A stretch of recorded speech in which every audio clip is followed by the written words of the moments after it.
அது எவ்வளவு தூரத்துக்கு இருக்கு அதுக்கு பேர் தான் விட்டம்ங்கிறது. சரியா? அந்த மையப்புள்ளியில போகணும், அதாவது கிராஸ்ல குத்திடக்கூடாது. சென்டர் பாயிண்ட கரெக்டா வச்சு இங்க இருந்து குத்துற ஒரு குச்சி எலுமிச்சம்பழத்துக்குள்ள நுழைந்து வெளியே வரும்ல, வந்த பிறகு அந்த குச்சி அளந்து பாத்தீங்கன்னா அது எவ்வளவு இருக்குதோ அது என்னது, அதுக்கு பேர் விட்டம்னு சொல்லுவான். விட்டம் தெரிஞ்சுன்னா வட்டம் தெரிஞ்சு போயிடும். எந்த ஒரு வட்டத்திலையும் விட்டத்தை 3 பெருக்குனா வட்டம் ஆயிரும். விட்டம் ஒரு அடி இருந்தா வட்டம் 3 அடி இருக்கும். அளக்கவே தேவையில்லை. ஒரு வட்டத்தையே போடுங்களேன். ஒரு வட்டத்தை செவத்துல போர்டுல வட்டம் வரைகிறீங்க. வட்டத்தை வரைஞ்சு ஒரு மையப்புள்ளி ஒண்ணு இருக்கிறது. அந்த மையப்புள்ளியில இருந்து இந்த பக்கத்தையும் கிராஸ் பண்ற மாதிரி ஒரு கோடு எங்க வேணாலும் போடலாம், சம்மாத்தா இருக்கும். எந்த ஒரு இடத்துல மையப்புள்ளியை கணக்கு பண்ணி அப்படி ஒரு கோட்டை போடுறீங்க, அந்த கோடை அளந்துக்கிட்டீங்க, சுத்தி எவ்வளவு இருக்கும். அப்ப அதை போய் வளைச்சுக்கிட்டுலாம் அவளுக்கு ஸ்கேன்லாம் கிடையாது, கஷ்டம். அது குறுக்களவை அளந்துக்கிட்டு 3 பிரிக்கிற வேண்டியதுதான். எந்த ஒரு விட்டமுமே அது போன்ற 3 மடங்கு கொண்டதாகத்தான் அந்த வட்டம் இருக்கும். அப்ப இந்த நமக்கு விட்டத்தினுடைய அளவு என்ன சொல்றான்னு கேட்டா 12,756 கிலோமீட்டர் தான் இது. அதாவது அதுக்கு அர்த்தம் என்னன்னு கேட்டா, நம்ம இருக்கிற இடத்துல இருந்து ஒரு 12,756 கிலோமீட்டர் உள்ள குறைஞ்சுக்கிட்டே போனா அந்த பக்கத்துக்கு போயிடலாம். எங்க போயிடலாம்? பூமியோட இந்த பக்கம் வந்துடலாம்.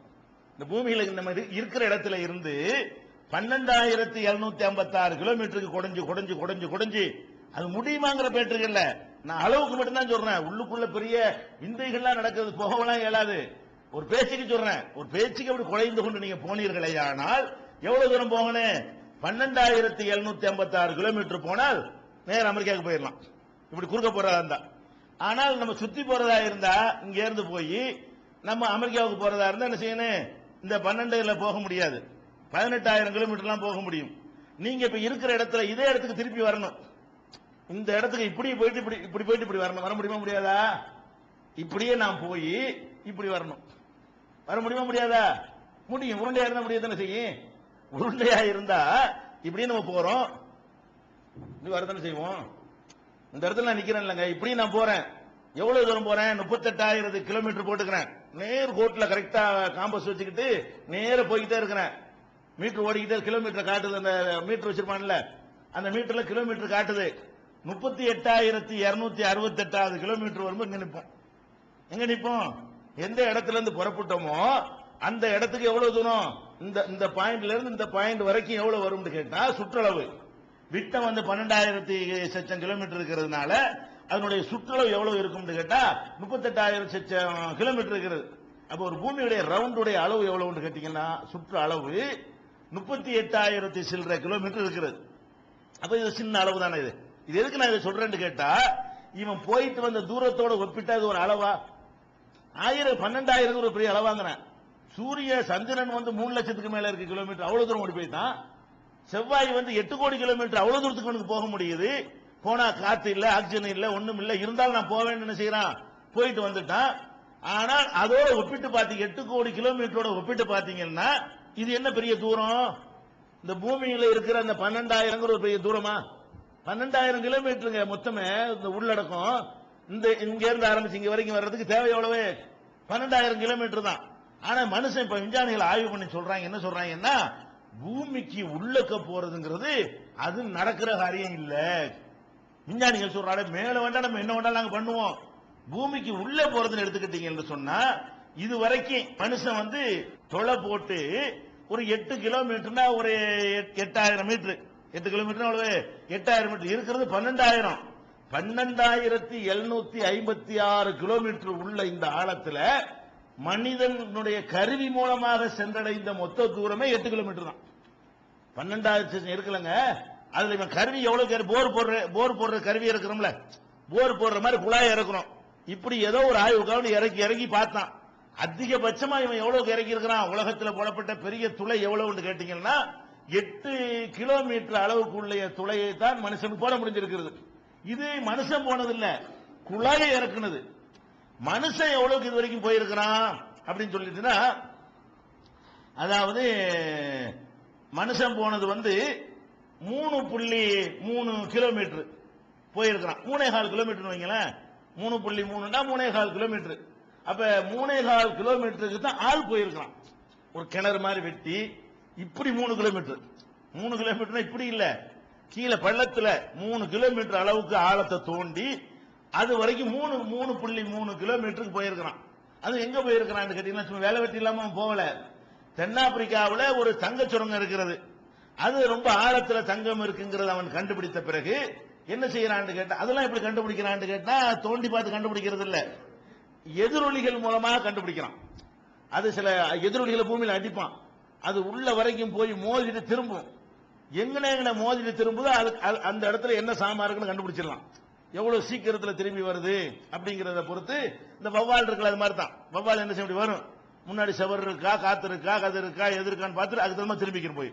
கண்ணு கிடையாது வவ்வாலுக்கு. கதிர்களை ஒளிய பீச்சு என்ன செய்யும், அது திருப்பி வர்றதை கணக்கு பண்ணி மெஷர்மெண்ட் பண்ணி இவ்வளவு தூரத்துல தான் செவர் இருக்குன்னு கணக்கு பண்ணிடும். உடனே கால்குலேஷன் மனிதன் கூட பண்ண முடியாது. இங்க இருந்து ஒரு வெளிச்சத்தை ஒன்று கதிரை ஒன்று அடிக்கி அது செவத்துல போய் முட்டுன்னு திரும்பி அதுக்கே வரும்.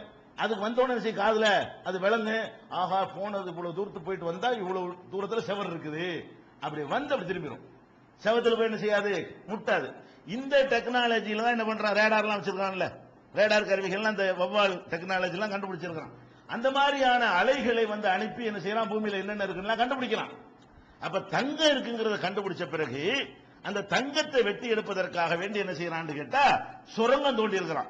எவ்வளவு தோண்டி இருக்கிறான், 3.3 கிலோமீட்டர், 3.25 கிலோமீட்டருக்கு உரிய சுரங்கம் தோண்டி அதுல இருந்து என்ன செய்யறான், தங்கம் கிடைக்கிறது. ஒரு நாளைக்கு 1 கிலோ தங்கம் எடுக்கிறான் இன்னைக்கு. அப்ப அவ்வளவு தங்கம் வந்து அங்கிருந்து கிடைச்சிக்கிட்டு இருக்கிறதுனால அதுக்காக வேண்டி மனுஷன் இறங்கி இருக்கிறான். ஆனால் உண்மையில 3.3 அது உண்மையில 3.3 கிடையாது. இவங்க கணக்குப்படி 3.3 சொன்னாலும் உண்மையில அது 3.25 கிலோமீட்டர் கிடையாது. ஏன், அது உயரமான இடத்துல இருக்க அந்த தங்கச்சுரங்கம் இருக்கிற ஏரியா கடல் மட்டத்தில் இருந்து 1700 மீட்டர், 1.25 கிலோமீட்டர் உயரத்தில் இருக்கிறது.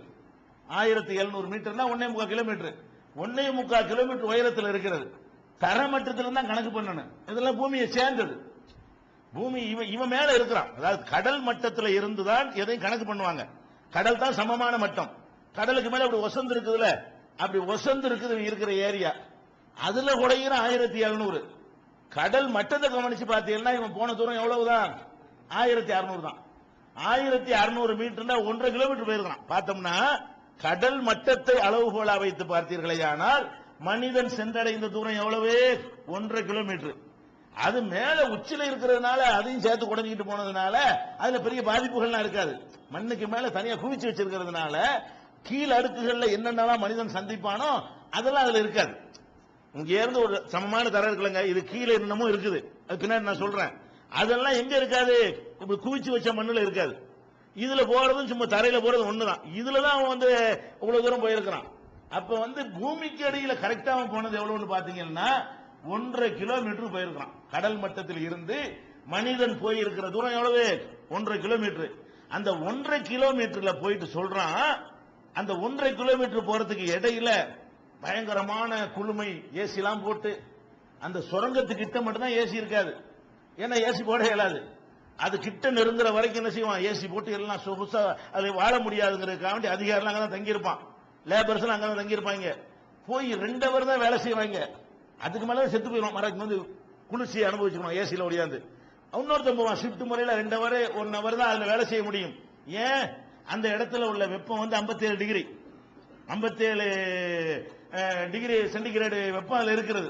அப்ப 57 டிகிரி நம்ம கவனிச்சுக்கணும். நம்ம 33 பெருக்கிறோம், நீங்க 33 இவ்வளவு புழுக்கமா இருக்கிறது.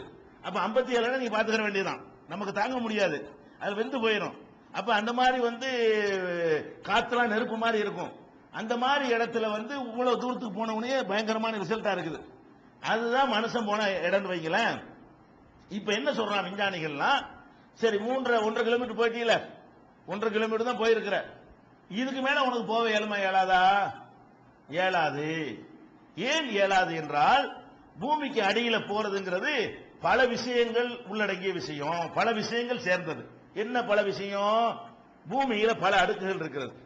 மண் இருக்குது, ஈயம் இருக்குது, அலுமினியம் இருக்கிறது, நெருப்பு குழம்பு உள்ள இருக்குது.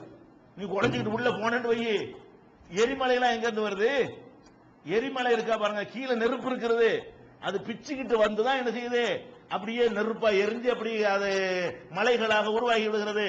அப்ப எரிமலை பூமியில இருந்து வருதுன்னு சொன்னா நீ குறைஞ்சிட்டு போன செத்து போயிட மாட்ட. உள்ளக்க எரிமலை ஒரு பக்கம் இருக்கிறது, இப்படி நீ போய்கிட்டே போகும்போது பெரிய பயங்கரமான வெள்ளம் வரும், நீரூற்றுகள்லாம் பீரிட்டு அடிக்குது. அதெல்லாம் எங்க இருந்து வருது? இங்க என்ன வருது? பூமியில நம்ம கிணத்துல வர்ற சாதாரண ஊத்து. சில இடங்கள்ல பாத்தீங்கன்னா கடல் மடையே இருக்கும். கடல்